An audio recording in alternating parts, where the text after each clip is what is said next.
The police searched the O'Brien home and discovered not only a pair of scissors that was used to cut open the Pixy sticks, but also the end of a Pixy stick with traces of cyanide.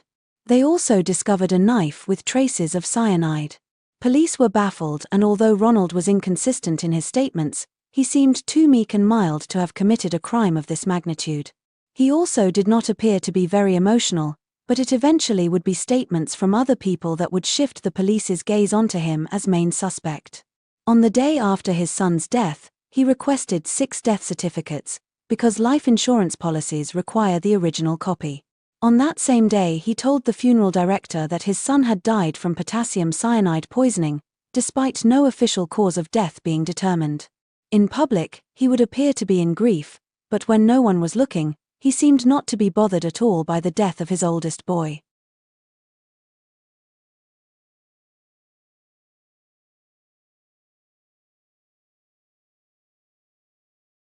At the funeral, Ronald sang a solo of a popular hymn, changing it to include Timothy's name in an incredibly emotional way, but Jimmy Bates noticed that as he walked past his son's coffin to deliver the eulogy, he did not even look at it and even almost bumped into it. The first solid tip, however, came in when one of the insurance companies contacted the police to tell them how quickly after the death Ronald had contacted them and that the policy was fairly recently activated on the 3rd of October. Police also learned that the family's finances were in dire straits, and the reason they had sold their home was to cover the debt they were drowning in. It was by far not enough. They were 8 months behind in their car payments, and they were, even after selling their home, $100,000 in debt. He made no secret of his financial troubles and even tried to borrow money from work but was denied because he had not been working there very long. His employment record was also troubling, with Ronald working at 22 different places in 10 years, and he had been fired from them all. Reasons for dismissals were cited as being either with fraud or negligence. To make things look even worse, it was discovered that in January of 1974, Ronald had taken out a $10,000 policy on each of his children. Ronald's wife was opposed to the policies, despite his new job giving him better rates on the installments, since they already had a very tight budget and were not making ends meet. The insurance agent told police he had tried to convince Ronald to take out a policy that would pay out when the children respectively turned 25 years old, but Ronald was not interested.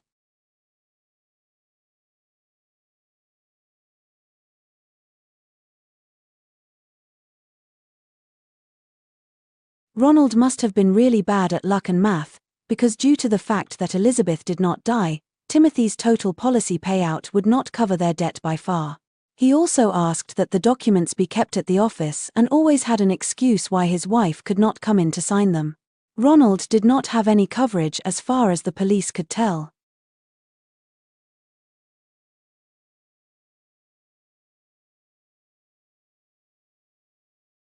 The Pixy Stix manufacturers told police that the Pixy sticks were sealed by melting, and not by a staple. A witness also told police that they had seen Ronald in the parking lot on Halloween, carrying a stapler from work and a shopping bag. People also said he was fascinated by cyanide and would talk to anyone about the poison. Jimmy told police that recently Ronald had been talking about purchasing a new home and taking a vacation, despite always telling him about his dire financial status. They also found the calculations Ronald did when he compared his debt to the payout of the life insurance on his children.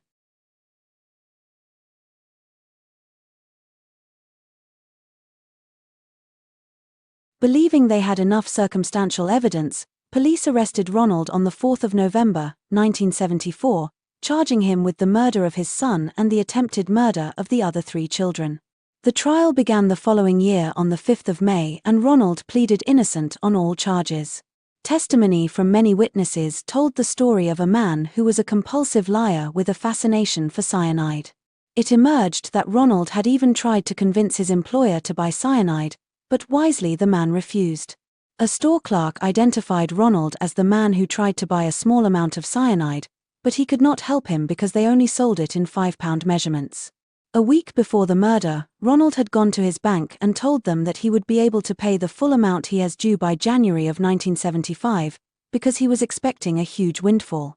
A co-worker said that Ronald had told him that he was going to quit his job in the middle of November, and his wife testified how much care Ronald had shown in arranging the trick-or-treat expedition, despite the fact that he had never before shown any interest in it.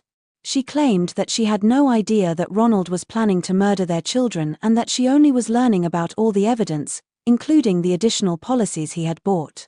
She did visit him in jail in the beginning, but as the pieces of the puzzle came together during the trial, she started to see through the tears and the pleas of his innocence. She had also realized that she probably is still alive because when Ronald wanted her to take out a life insurance policy, she had refused because of their finances. To this day, no one knows where Ronald was able to get the cyanide from.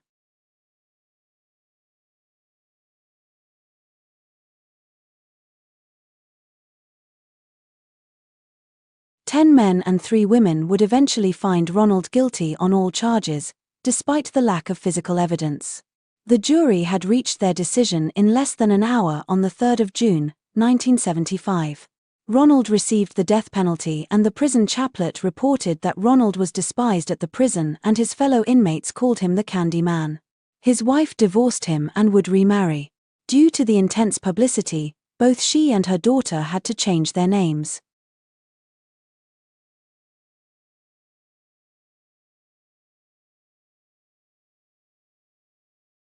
Ronald's execution would be stayed 3 times, of which one was scheduled on the 31st of October. Coincidentally on Halloween. On the 31st of March, 1994, despite appeals from his defense stating that lethal injection was a cruel method of execution, Jimmy Bates reminded people that the main focus should be on the little boy, Timothy, who had lost his life. The night before his execution, Ronald had a Boston cream pie for his last meal. In his final statement, he denied being guilty as he had done from the beginning. At 12:48, Ronald was injected with a lethal dose. Outside the prison where over 300 people had gathered.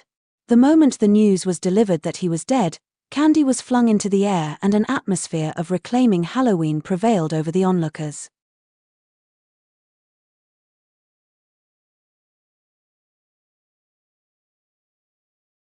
Thank you for watching Episode 6, Chapter 2 of the Pixy Stix murder.